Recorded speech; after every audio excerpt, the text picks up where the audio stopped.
Volcanoes. Thank you, officer. I'll review these immediately.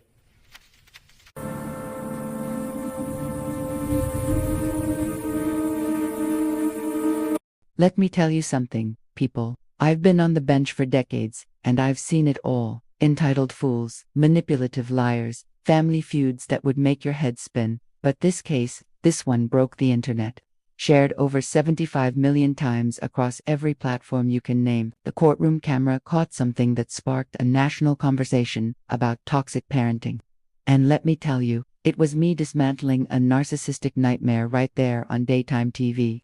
There she was, Barbara Henderson, a 58 grandmother sitting in my courtroom with that smug confidence. You know the kind that only comes from a lifetime of getting exactly what she wants through intimidation and control. Perfectly styled hair, designer suit, expensive jewelry, screaming entitlement from every angle. Oh, she thought she was going to walk all over everyone, but what she experienced that day, it became the most savage judicial takedown in daytime television history. This wasn't just another family dispute. People, no, this was the moment a narcissistic mother learned the hard way that her adult daughter's life wasn't hers to control. Barbara had done the unthinkable. Can you believe this? She actually filed a lawsuit against her own daughter for $50,000. Why? Because her daughter refused to name her newborn baby after her. Not a request, not a conversation, a lawsuit, real legal action, with real attorneys and real court filings, all because a 28-year-old woman dared to choose her own child's name. The audacity was staggering, the entitlement, breathtaking. And there I was, about to dismantle this woman's entire worldview in front of millions of viewers. But here's what nobody knew. When those cameras started rolling, I had spent the previous evening doing something I rarely do for standard civil cases. I personally reviewed police reports, court records, restraining order filings that painted a picture of Barbara Henderson far darker than anyone imagined. I discovered a pattern of controlling, manipulative, and borderline abusive behavior that stretched back decades. And I was about to expose all of it in the most methodical, devastating way possible. Jennifer Martinez sat in the plaintiff's chair, visibly shaking, clutching a folder full of evidence that documented 2 years of harassment, threats, and emotional abuse. At just 28 years old, she had recently given birth to her first child, a beautiful baby girl named Emma Grace. It should have been the happiest time of her life. Instead, there she was, in my court, forced to defend her basic right to name her own child. Her eyes were red from crying. Her hands trembled as she organized her papers, and the exhaustion of new motherhood combined with legal stress was written all over her face. This was a young woman pushed to her absolute breaking point by the person who was supposed to love and support her unconditionally.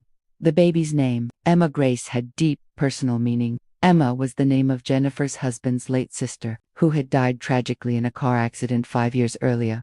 Grace was Jennifer's middle name, a way to honor both sides of the family and create something meaningful and beautiful. When Jennifer and her husband chose this name, they did so with love, intention, and respect for their family history. It was their decision as parents, made together with careful thought and emotional significance. But Barbara Henderson, she had a different vision entirely. From the moment Jennifer announced her pregnancy, Barbara assumed, without question, that the baby would be named Barbara Rose Henderson Jr. She never asked, she never discussed it. She simply decided that this baby would be her namesake, and everyone else would fall in line with her demands. Barbara had gone so far as to order personalized baby blankets, clothing, and nursery decorations, all embroidered with her own name. She spent over $2,000 on items that announced this child as her personal legacy. She told friends, family members, neighbors, and anyone who would listen, that her namesake was on the way. She created an entire narrative in which this baby existed primarily to honor her. When Jennifer finally told her mother the name they had chosen, Barbara's reaction, nothing short of nuclear. She screamed at Jennifer over the phone, calling her ungrateful, selfish, and disrespectful. She showed up at Jennifer's house uninvited and berated her for hours about family obligations and respect for elders. When Jennifer tried to explain the meaningful reasons behind choosing Emma Grace, Barbara refused to listen. She didn't care about the deceased sister. She didn't care about Jennifer's feelings or her husband's grief. She cared only about what she wanted, what she demanded, what she believed she was entitled to receive. The harassment escalated rapidly after Emma was born. Barbara refused to visit the hospital. She refused to meet her granddaughter. She sent dozens of text messages and emails demanding that Jennifer change the birth certificate immediately. She called Jennifer a failure as a daughter and claimed that this decision had caused her severe emotional distress and public humiliation. She told family members that Jennifer had betrayed her and turned relatives against each other with her manipulation and lies. And then, 3 months after Emma's birth, Barbara did something that shocked even her own family members. She filed an actual lawsuit, claiming $50,000 in damages for emotional distress and breach of implied family contract. I'd seen thousands of frivolous lawsuits during my decades on the bench and on television. I'd dealt with entitled people, manipulative people, and delusional people. But something about Barbara Henderson's case triggered my investigative instincts. The lawsuit itself was absurd on its face. No court would ever recognize a parent's legal right to control their grandchild's name.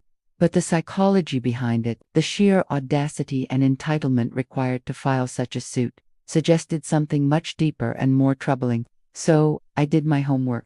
And what I discovered would not only destroy Barbara's lawsuit, but expose her as someone far more toxic than a simple, entitled grandmother. Barbara Henderson walked into my courtroom like she was entering a business meeting she fully expected to dominate and control. Her posture radiated confidence, her expression showed no hint of shame or self-doubt, and her entire demeanor communicated that she was the victim in this situation. She carried an expensive leather portfolio filled with what she considered ironclad evidence of her daughter's ingratitude. She had printed out bank statements showing every dollar she had ever spent on Jennifer from birth through college. She had created spreadsheets calculating the total cost of raising her daughter, arriving at the figure of $284,000. In Barbara's mind, this wasn't a lawsuit about a baby's name. This was about collecting on an investment that had failed to produce the expected returns. Barbara's entire life had been built on the foundation of control. At 58 years old, she had perfected the art of manipulating every relationship and situation to serve her needs and desires. She had been married 3 times, and each marriage had ended in divorce with restraining orders and accusations of harassment. Her own siblings had distanced themselves from her years ago, unable to tolerate her constant demands and her inability to respect boundaries. Her neighbors avoided her after years of complaints about noise, property lines, and perceived slights. Even her book club had quietly asked her to leave after she insisted on choosing every single selection and belittled anyone who disagreed with her opinions. But Barbara never saw herself as the problem. In her worldview, she was simply a woman with high standards, surrounded by people who were too weak, too sensitive, and too ungrateful to appreciate her strength and leadership. Jennifer had grown up under Barbara's suffocating control, and every major decision in her life had been influenced or outright dictated by her mother. When Jennifer wanted to study art in college, Barbara had refused to pay tuition unless she chose business administration.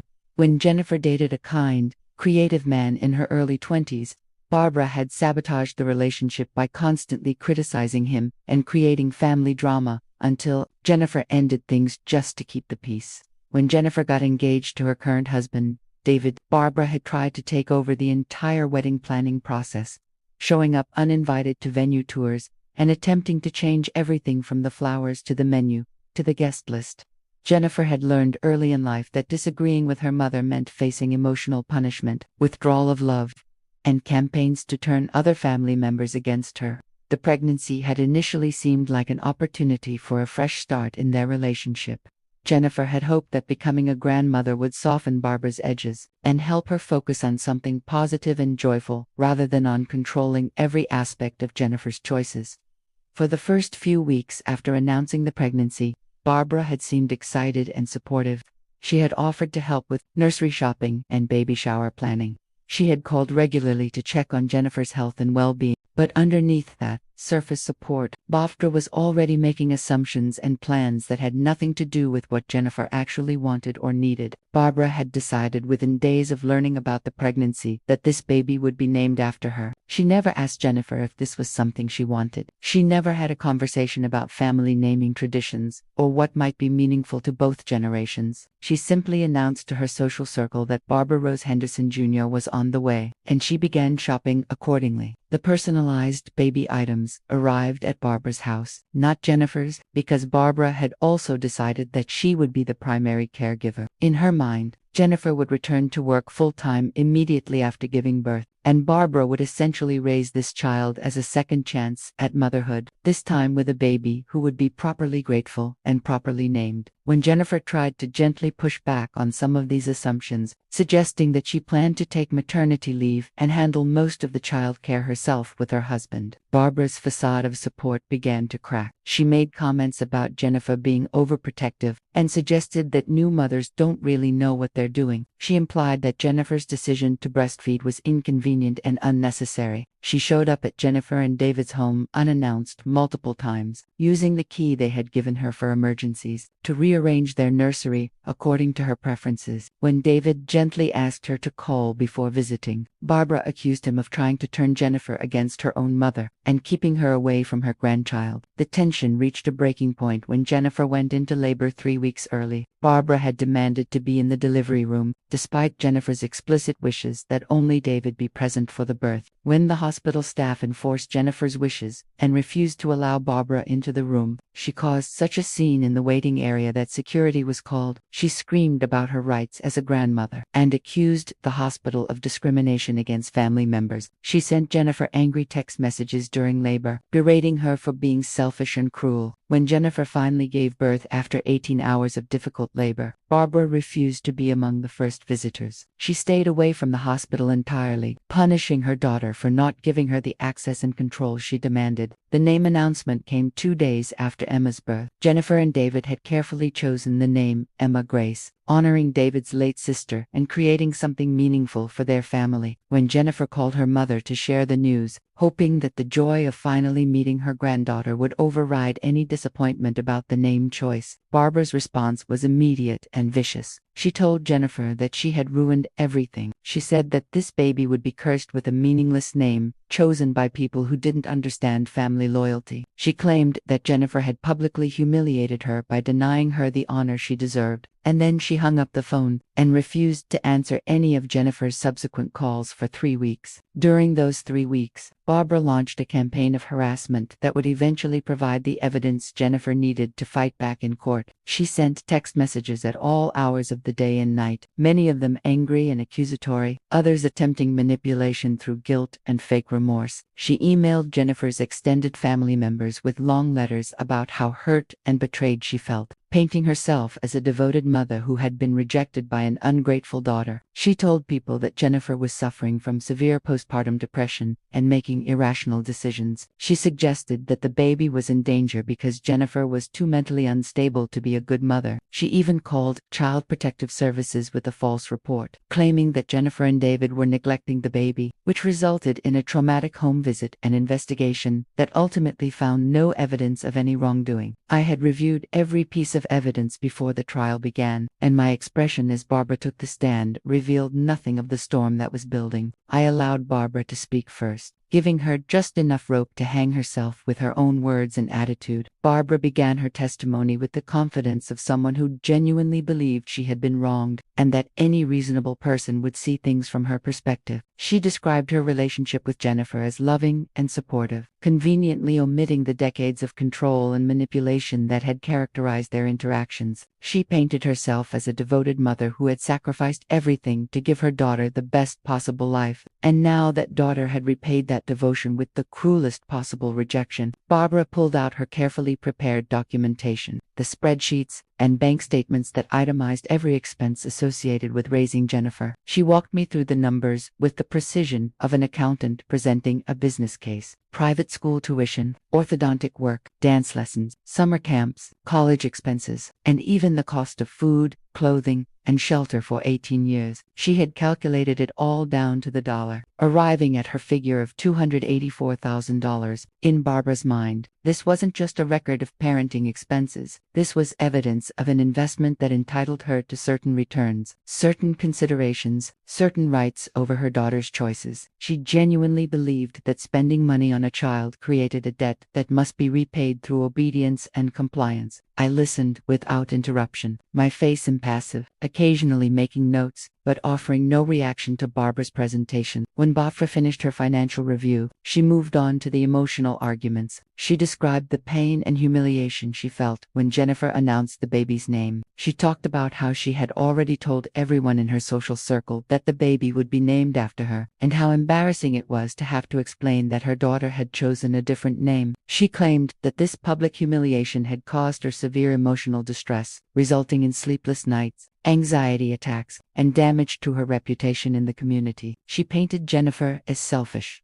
thoughtless, and deliberately cruel, someone who had chosen to hurt her mother for no reason other than spite and rebellion. The courtroom audience watched this performance with growing discomfort and disbelief. Barbara's complete lack of self-awareness was stunning. She seemed genuinely unable to comprehend that her demands were unreasonable, or that her behavior might be perceived as controlling rather than loving. She spoke about Jennifer as if she were property rather than a person, an extension of herself rather than an independent adult with her own thoughts, feelings, and rights. Every sentence revealed more about Barbara's distorted view of relationships, family, and love.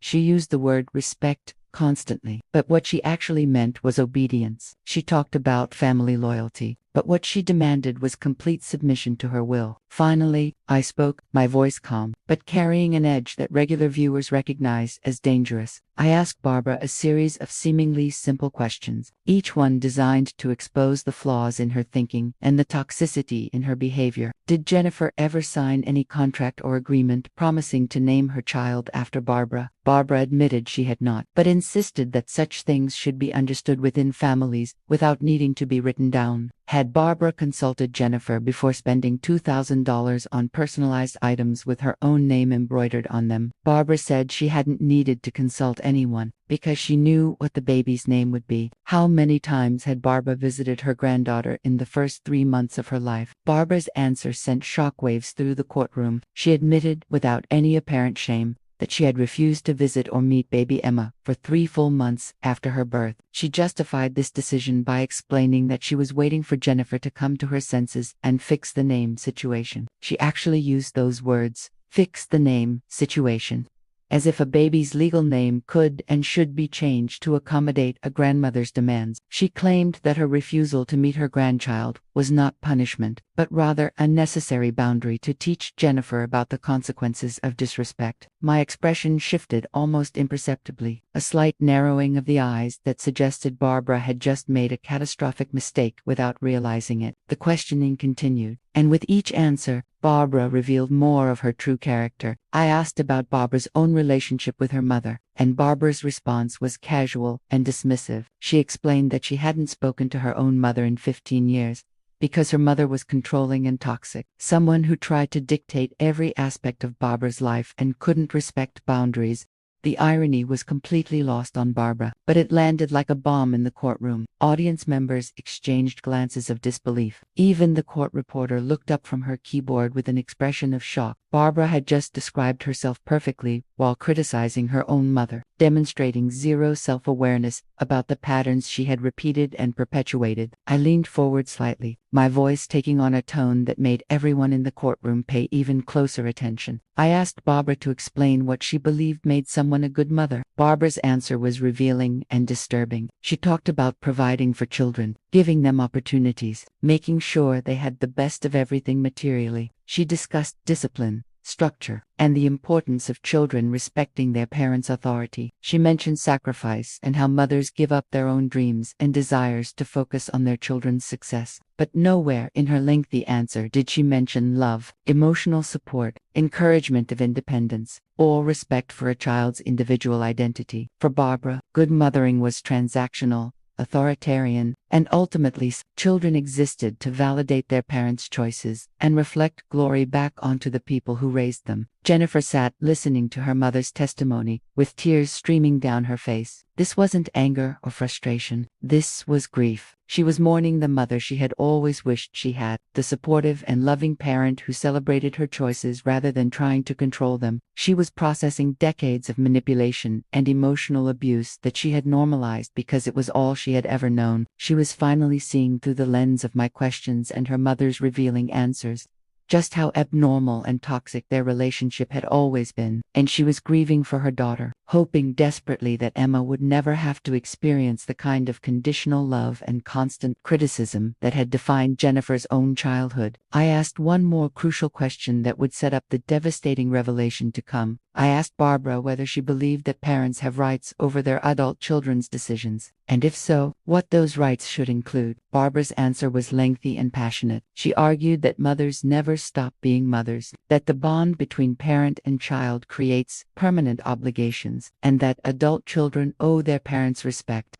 consideration, and deference in major life decisions. She claimed that modern society had lost sight of traditional family values, and that young people today were too selfish and individualistic. She insisted that her lawsuit was not about control, but about justice, about holding her daughter accountable for a betrayal that had caused genuine harm. She genuinely believed every word she was saying, completely convinced of her righteousness and her victory. I sat back in my chair with the expression that longtime viewers recognized as the calm before an absolute demolition. I had listened patiently to Barbara's self-righteous testimony, allowed her to dig herself deeper with every entitled word, and now it was time to reveal what my research had uncovered. The courtroom fell into complete silence as I opened a thick manila folder that had been sitting on my bench throughout the entire proceeding. Barbara noticed the folder for the first time, and her confident expression flickered for just a moment, a crack in the facade that suggested some part of her understood that she might not walk out of this courtroom victorious, after all. I began speaking in that measured, authoritative tone that had made me a legend in courtroom television. I addressed Barbara directly, using her full legal name with deliberate formality. Mrs. Barbara Elizabeth Henderson, formerly Barbara Elizabeth Thompson. Before we discuss the merits of your lawsuit, I think it's important that everyone in this courtroom understands who you really are and what patterns of behavior have defined your life. Barbara's face went pale as I continued. You see, Mrs. Henderson, I don't just listen to what people say in my courtroom. I investigate, I look at records, I talk to witnesses, and what I discovered about your past is deeply relevant to this case, because it reveals that this lawsuit isn't an isolated incident of a hurt grandmother seeking justice. This is part of a decades-long pattern of controlling, manipulative, and abusive behavior toward everyone in your life. The folder opened, and I began reading from documents that Barbara had hoped would never see the light of day in such a public forum. I started with Barbara's 3 marriages, each one ending in divorce with restraining orders filed by her ex. The first husband had documented years of emotional abuse, controlling behavior, and Barbara's insistence on managing every aspect of his life, from his career choices to his friendships. The second husband's restraining order detailed Barbara's harassment after he tried to leave, including her showing up at his workplace, calling his family members to turn them against him, and making false accusations to his employer that nearly cost him his job. The third husband had filed for divorce after just 18 months of marriage, citing Barbara's inability to respect boundaries and her explosive rage whenever her demands weren't immediately met. My voice grew stronger as I moved through the documentation. But what's most relevant to today's case, Mrs. Henderson, is what happened between you and your own mother. Barbara's confident posture crumbled as I revealed the stunning truth. 15 years ago, you filed a lawsuit against your own mother for $55,000. The reason for that lawsuit was that your mother refused to pay for your third wedding because she disapproved of your choice of husband. You claimed that, as your mother, she was obligated to support your life choices financially and emotionally, and her refusal caused you severe emotional distress. The courtroom gasped audibly. I wasn't finished. That case was dismissed as frivolous, and the judge in that case ordered you to attend anger management counseling and family therapy. According to these records, you never completed either program. Instead, you cut off all contact with your mother and haven't spoken to her since. Barbara tried to interrupt, her voice rising in desperation. That was different. That situation was completely different. My mother was truly toxic and controlling. My response was swift and merciless. Was she, Mrs. Henderson? Or did you simply call her toxic because she refused to obey your demands? Because from where I'm sitting, the pattern is remarkably clear. You sued your mother when she wouldn't give you what you wanted. Now you're suing your daughter when she won't give you what you want. You accused your mother of being controlling while you attempted to control her decisions. Now you're attempting to control your daughter's most personal choice as a parent. You haven't changed at all. You've simply found new victims. The revelations continued, each one more damaging than the last. I detailed Barbara's removal from her position on the homeowners Association board after multiple complaints about harassment and abuse of power. She had used her authority to target neighbors she didn't like with excessive fines and violations, while ignoring infractions committed by people she considered friends. She had created such a hostile environment that 17 families had filed a joint complaint against her, resulting in her forced resignation and a settlement payment to cover legal fees. I revealed that Barbara had been fired from 2 different jobs for creating toxic work environments, bullying subordinates, and refusing to accept feedback from supervisors. The pattern was undeniable and devastating. Everywhere Barbara went, she left a trail of damaged relationships, hurt feelings, and people who had been forced to protect themselves from her controlling behavior. I then addressed the most disturbing element of Barbara's current behavior, the campaign of harassment against Jennifer after Emma's birth. I read aloud some of the text messages Barbara had sent, messages that revealed not a hurt grandmother, but a vindictive woman determined to punish her daughter for daring to make an independent choice. The messages were cruel, manipulative, and designed to cause maximum emotional damage. I highlighted the false report Barbara had made to Child Protective Services, calling it exactly what it was: a weaponization of government agencies to harass and intimidate a new mother during the most vulnerable time of her life. I noted that making false reports to CPS was not only morally reprehensible, but also illegal, and that Jennifer would have been well within her rights to press criminal charges. The courtroom was absolutely silent except for my voice as I delivered the verdict that would go viral across every social media platform. Mrs. Henderson, your lawsuit is not just frivolous, it is malicious, vindictive, and abusive. You are not entitled to control your adult daughter's choices. You are not entitled to demand that your grandchild be named after you. You are not entitled to $50,000 or 50 cents. What you are entitled to is a harsh dose of reality that apparently no one in your life has been strong enough to give you. My next words would become the most quoted line from the entire episode. Your daughter didn't name her baby after you because she doesn't want her child to grow up to be like you. And based on everything I've seen today, that is the smartest and most loving parenting decision she has ever made. Barbara's face went from pale to bright red, her mouth opening and closing as she struggled to find words. I cut off any attempt at response. I am dismissing your lawsuit with prejudice, which means you can never file it again. I am ordering you to pay your daughter's legal fees, which amount to $8,500. I am also ordering that you have no contact with Jennifer, her husband, or her child unless Jennifer explicitly invites that contact. If you violate this order, she can file for a restraining order, and you will face legal consequences. Furthermore, I am providing the court with documentation of your false CPS report, and I encourage the district attorney to investigate whether criminal charges are appropriate. But I saved my most savage commentary for last. Mrs. Henderson,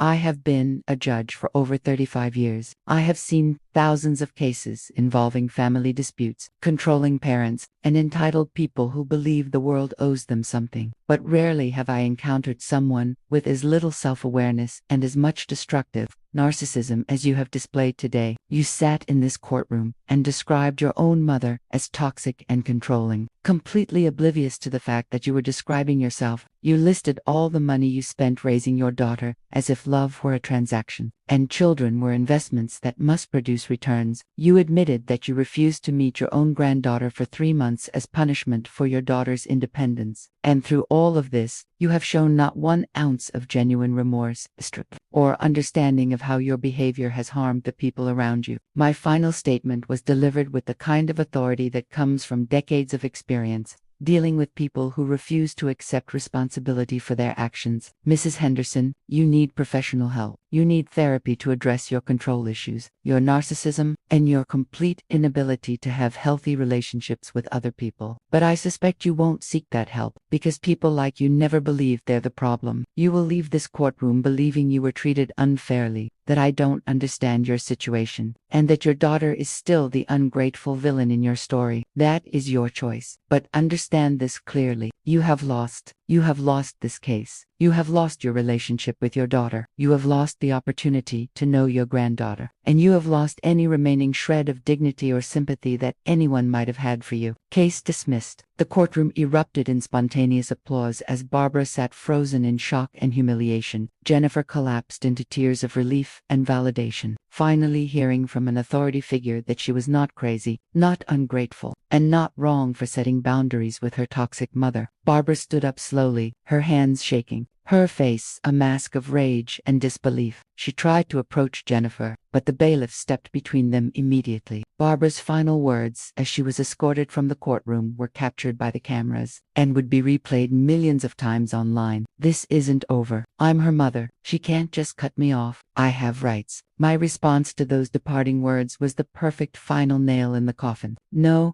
Mrs. Henderson, you don't." Within hours of the episode airing, the video clips went viral. The hashtags, #SavageJudy, trended worldwide. Mental health professionals praised me for publicly calling out narcissistic parenting patterns. Thousands of adult children of toxic parents shared their own stories in the comments, many saying they felt validated and seen for the first time. Legal experts discussed the case on news programs, using it as an example of how family courts should handle manipulative lawsuits filed by controlling parents. Barbara Henderson became the most hated grandmother in America, while Jennifer became a symbol of courage for people learning to set boundaries with toxic family members. And baby Emma Grace grew up protected, loved, and cherished by parents who understood that the greatest gift they could give her was freedom from the cycle of control and manipulation that had defined previous generations. Let me tell you something, people. Sometimes the most savage response isn't cruelty, it's simply the truth, delivered by someone brave enough to say it out loud. And that's exactly what justice is all about: